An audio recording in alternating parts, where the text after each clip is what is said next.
The local economy is battling policy uncertainty, structural constraints, especially energy supply, and the depressed business confidence. The largest negative contributors to growth in GDP in the fourth quarter were the transport, storage, communication, and the trade industry. Professor Yanni Rousseau of the Wits Business School says with population growth far surpassing economic growth, it will be even harder for job seekers to find jobs.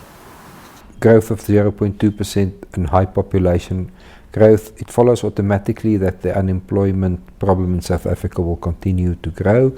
People will battle to find jobs. So we need to have plans to get this economy to grow much faster, much more rapidly. And it's clear that the government's drive towards socialism in the past 5 years clearly didn't deliver the results.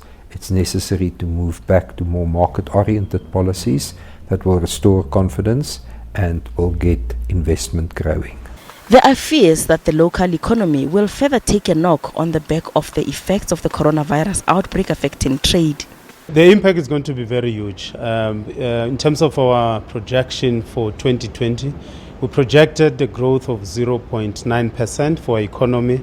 With this coronavirus, we think that we may not realize that growth because part of the growth drivers of our economy is our ability to sell things that we produce, we manufacture here in South Africa to countries like China, and China is one of our biggest trade partners.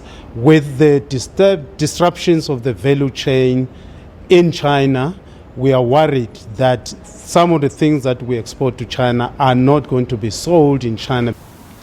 Central banks around the world seem to also be positioning themselves to help fight the effects of the coronavirus on the economy. This week, the U.S. Federal Reserve cut interest rates by 0.5 percentage point in an emergency move in a bid to counter the effects of the spreading virus. The virus and the measures that are being taken to contain it will surely weigh on economic activity, both here and abroad, for some time. We are beginning to see the effects on the tourism and travel industries, and we are hearing concerns from industries that rely on global supply chains. Against this background, the committee judged that the risks to the U.S. outlook have changed materially. In response, we have eased the stance of monetary policy to provide some more support to the economy. The South African Reserve Bank's Monetary Policy Committee will meet on the 17th to the 19th of March to decide on the repo rate. The National Association of Automobile Manufacturers of South Africa says new vehicle sales recorded its strongest monthly rise of 10.2% in 7 months in February. Confidence amongst South African businesses improved marginally in February when compared to January despite the tough economic environment.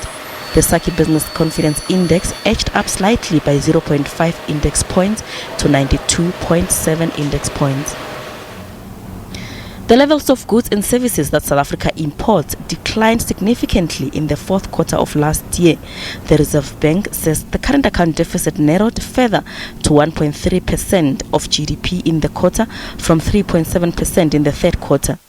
Economists say this is as a result of weak domestic demand in the quarter that registered a further weakening economic activity, resulting in negative 1.4% in the GDP.